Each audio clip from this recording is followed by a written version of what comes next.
Hello and welcome back to another video on the JJ Think Tank.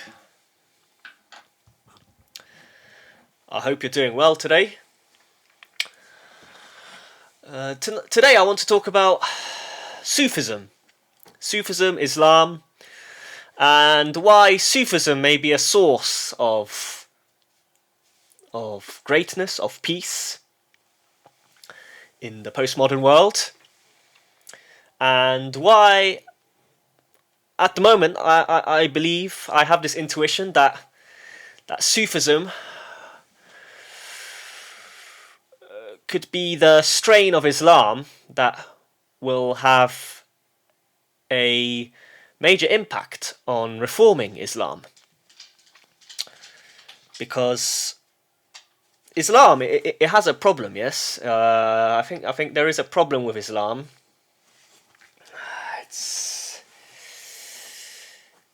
It has so many contradictions. Yes, so many quotes. So many proverbs of Muhammad, his hadiths, I think they're called, his surahs.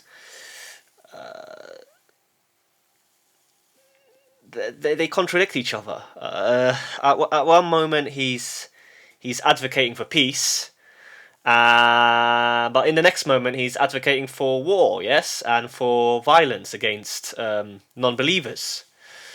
So these contradictions are an issue. And it means that ultimately Islam it cannot adapt. It cannot adapt to the West,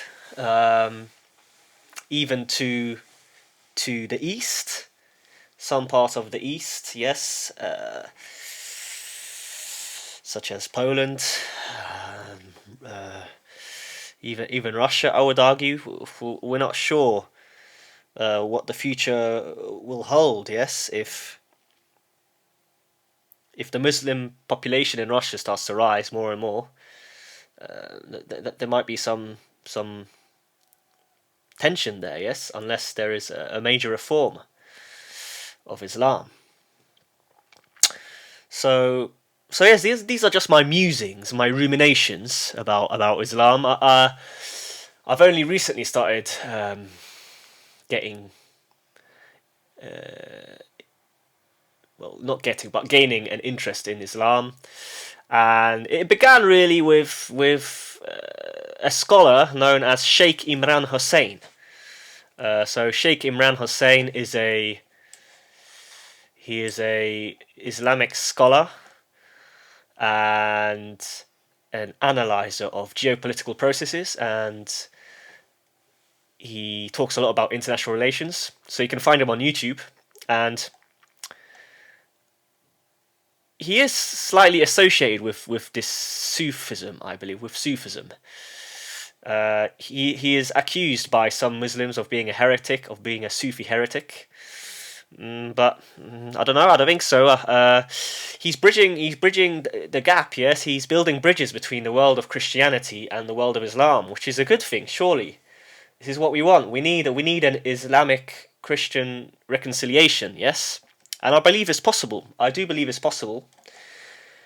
We just need to engage in dialectics. We need to engage in argumentation. We need to exchange ideas, thoughts.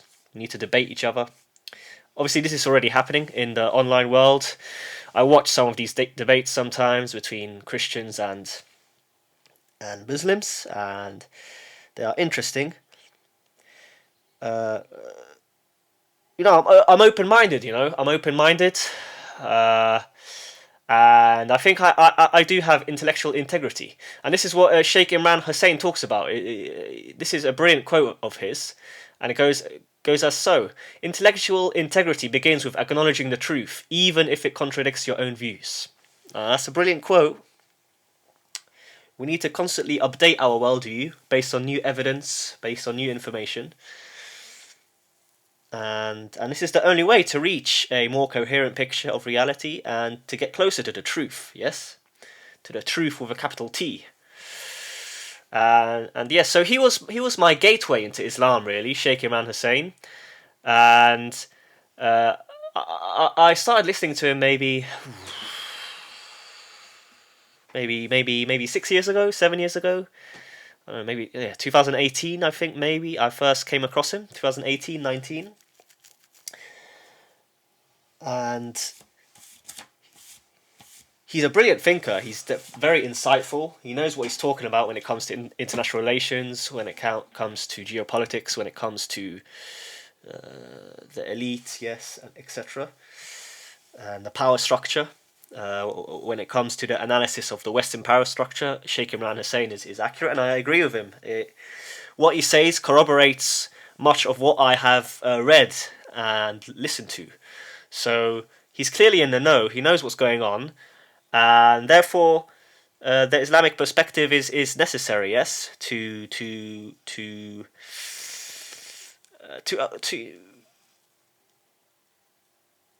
gain a greater access to the truth with a capital T. And so yes, after coming into contact with Sheikh Imran Hosein, I came across Sufism. Yes, and Sufism is commonly associated with Rumi, but he didn't actually establish Sufism. Sufism already existed before Rumi, I believe. We have other beautiful Iranian poets who are associated with Sufism, such as Hafez. Hafez is an Iranian poet, highly regarded by Goethe, the German poet. Johannes, yes, Johannes Wolfgang Goethe. So obviously he wrote Faust, the famous poem, or kind of, yes, Faust. It's like it's a poetry, but in a in the form of a novel, right?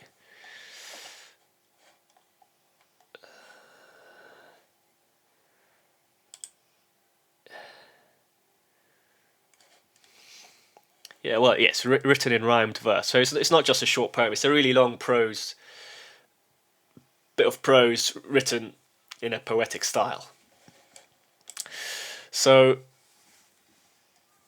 yes, for example, Goethe, he noticed this beauty when it comes to the the poetry of Iran, uh, and since they were associated with Sufism, then it led me to research more, yes, into this strain of Islam. Obviously, we have Arabic poetry as well, which is very beautiful. The Arabic language is beautiful.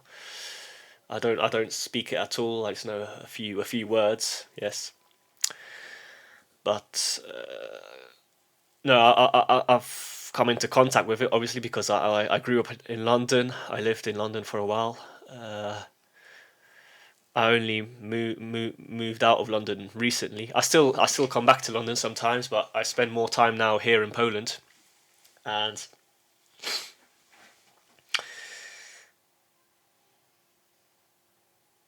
yes, I guess all these thoughts of mine that I'm currently sharing, it it's kind of me expressing the idea that I'm not bigoted. Yes, I'm not totally against Islam. Yes, uh, I don't deny the beauty of Islam. Yes, we find in Islam many beautiful passages. I've read some passages in English. Yes, it's poetic. It's very poetic, and out of this came Sufism. Yes, and Sufism is having this impact on the modern world, on the postmodern world. Rumi is becoming the most popular poet in the world, even apparently, according to some information. So so yes, this was the second step. So first, I discovered Sheikh Imran Hosein. Then I discovered Sufism. Then I started reading some of the poetry associated with Sufism, and now I guess I'm thinking about Islam from the theological perspective. Obviously, I have a very limited amount of knowledge when it comes to Islam. Yeah, I barely know anything, yes, but I'm just sharing my intuitions. And I want to see what people respond. What people say if they watch this video. If Muslims, if people associated with the world of Islam, if they watch this video, I would like to know what they think of this thought of mine. I know it's very controversial, but I mean, we can't deny that Muhammad, he was a hero for Arabia, for Arabs, for Islam. But then when we read into his life and when we compare him to the figure of Jesus, I said before, we can't. Muhammad and Jesus, they're completely different people. Jesus had and exhibited different behavior. He didn't behave like Muhammad. Yes, he wasn't. He didn't instigate war. He didn't instigate violence.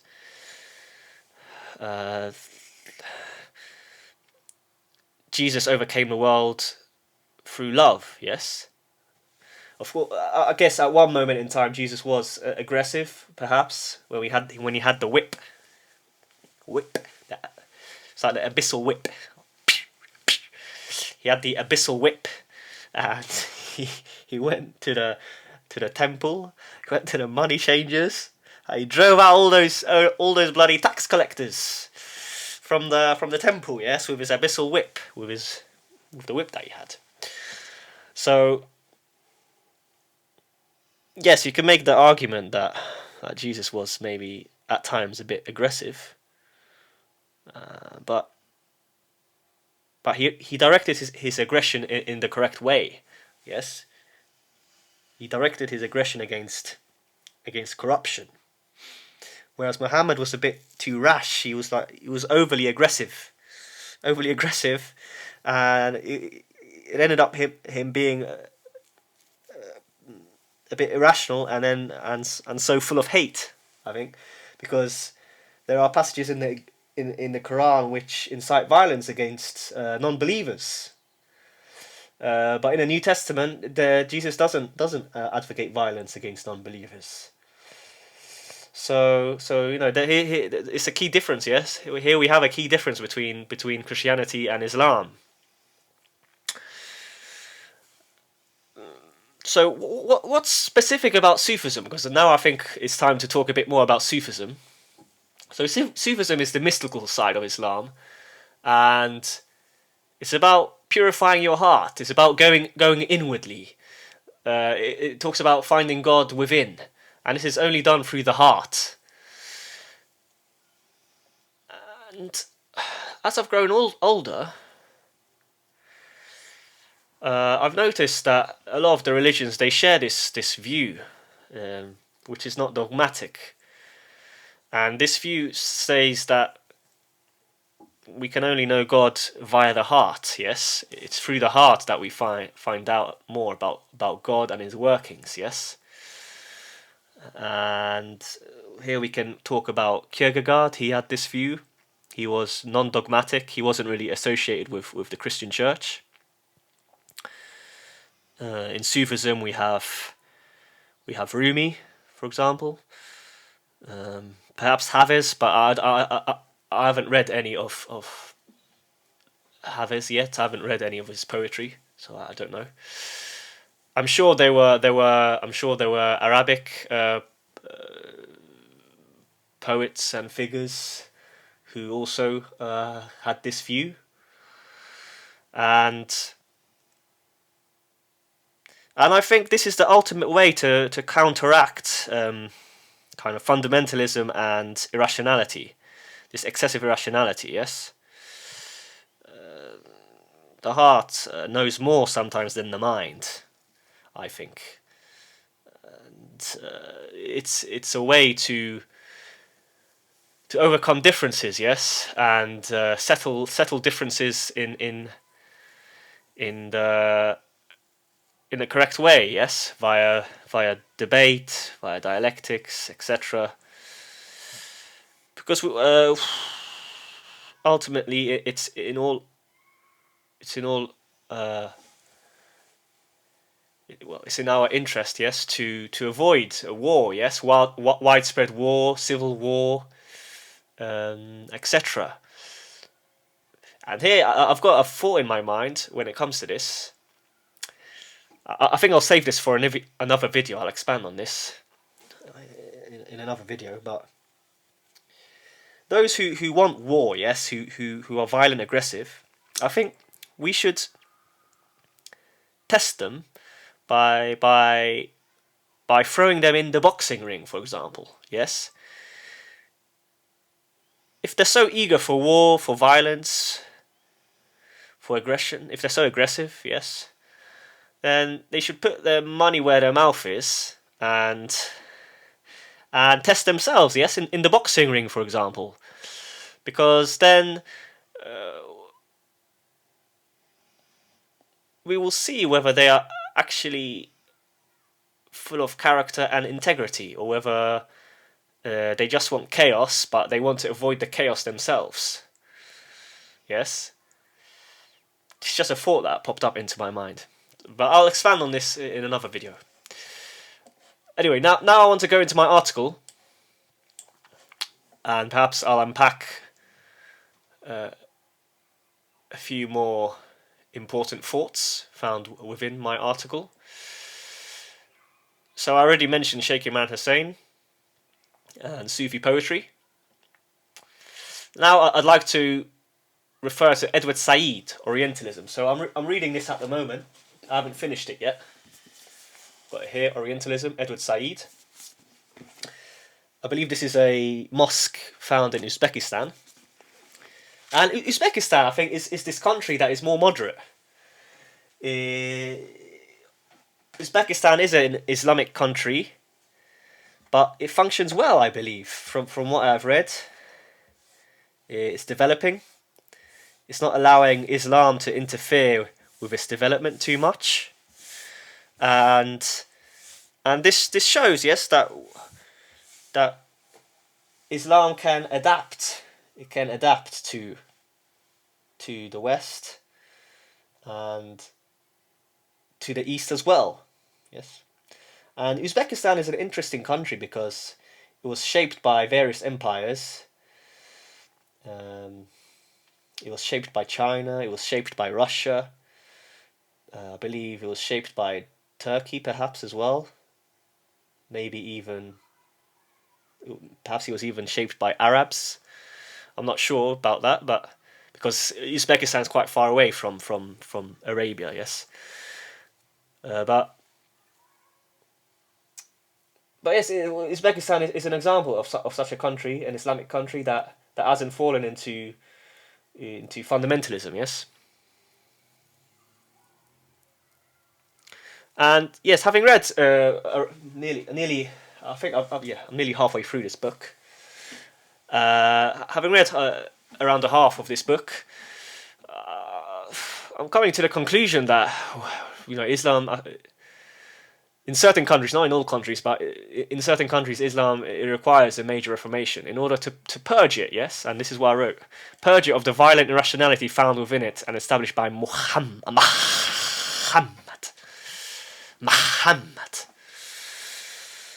Because Muhammad, as I said, he's just... there's too much contradiction there. There's too much,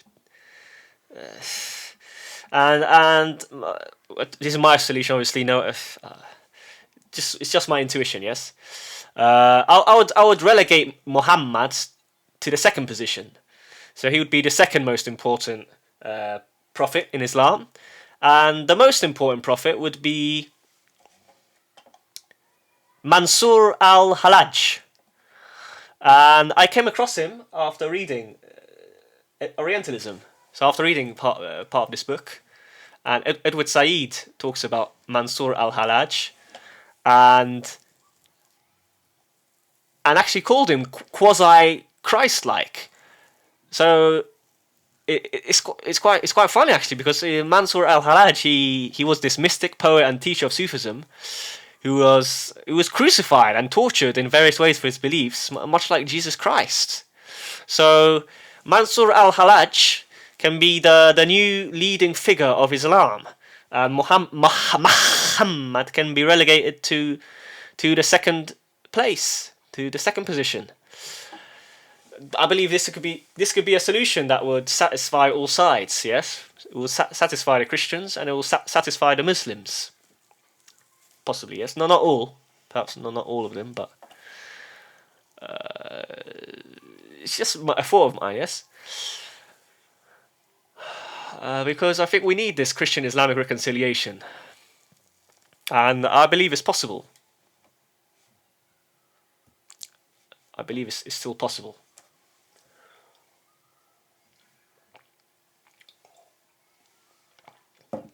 So I hope through this video I've shown that I'm not totally ignorant and bigoted against Islam. Yes, against Arabia, against Persia. I notice a lot of beautiful things to have arisen from these areas. Yes, and they've had an impact on human history. Persia was the center of civilization. Yes, long ago. A lot of things came out of Turkey. Not Turkey. A lot of things came out of Persia, like chess, for instance. I believe chess is a Persian invention.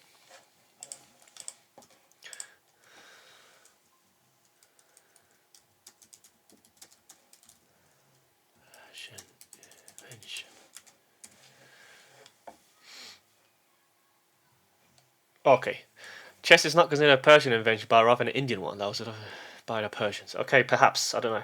I heard that it was a Persian invention, but maybe I'm wrong. I don't know. Maybe AI is wrong here. But anyway.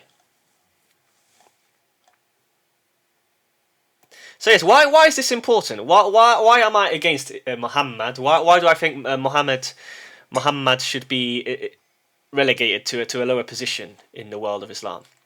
Well, it's because I think ultimately he blocks this humanist process of having understanding, empathy, and compassion for the other. He fundamentally blocks this movement, I think, and this is a problem. This is a problem because we have to interact with each other. Civilizations have to interact with each other. They have to trade with each other. There has to be some form of dialogue, yes. And I think Muhammad, he blocks this. So this is why I think we need this reformation, yes, of Islam. And obviously, I won't be the one doing it. I mean, I barely know anything about Islam, really. I'll admit that. I don't speak Arabic, obviously. I don't read Arabic at all. I just know a few words. Bismillah, Alhamdulillah, Allah Akbar.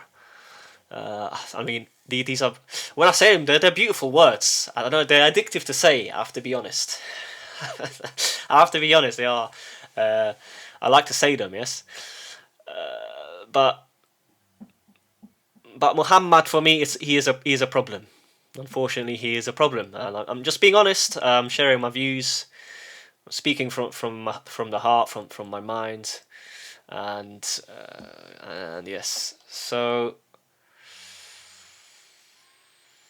yes, it's down to Muslims and scholars of Islam to sort out this issue. Or if they don't want to sort out this issue, then I don't know what will happen. To be honest, we'll see what will happen. Maybe we'll be okay. But yes. So So yes, I ended my article by stating that I have lived among Muslims. Yes, I've interacted with a lot of them. I met many great Muslims. I got good vibes from them.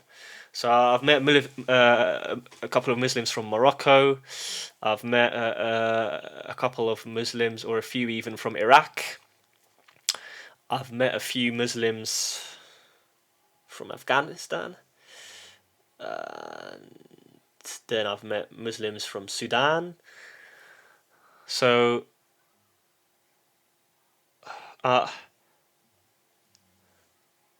I'm not speaking from a position where I've totally been alienated. Yes, from Muslims. I've had interactions with them. I don't believe I'm in an echo chamber. So I guess this has some impact, and it makes my argument valid to a degree. Yes. So and I think that's everything I wanted to say when it comes to this issue. Um, I really like this quote. So this is a quote. I don't know who wrote this. I believe it's a poet or a Sufi mystic, and he wrote, "The cost of not following your heart is spending the rest of your life wishing you had." And yeah, that's a brilliant quote. It's a beautiful quote. We need to open our hearts and trust God and have faith. So that's all for today. I hope you enjoyed my video. I hope you found it interesting. And yes, if you like the video, don't forget to like and subscribe. It will help me grow the channel and spread more vital information. If you like the video even more, consider donating at Buy Me a Coffee. It will help me grow the channel. And yes, that's all for today. I wish you all the best and take care.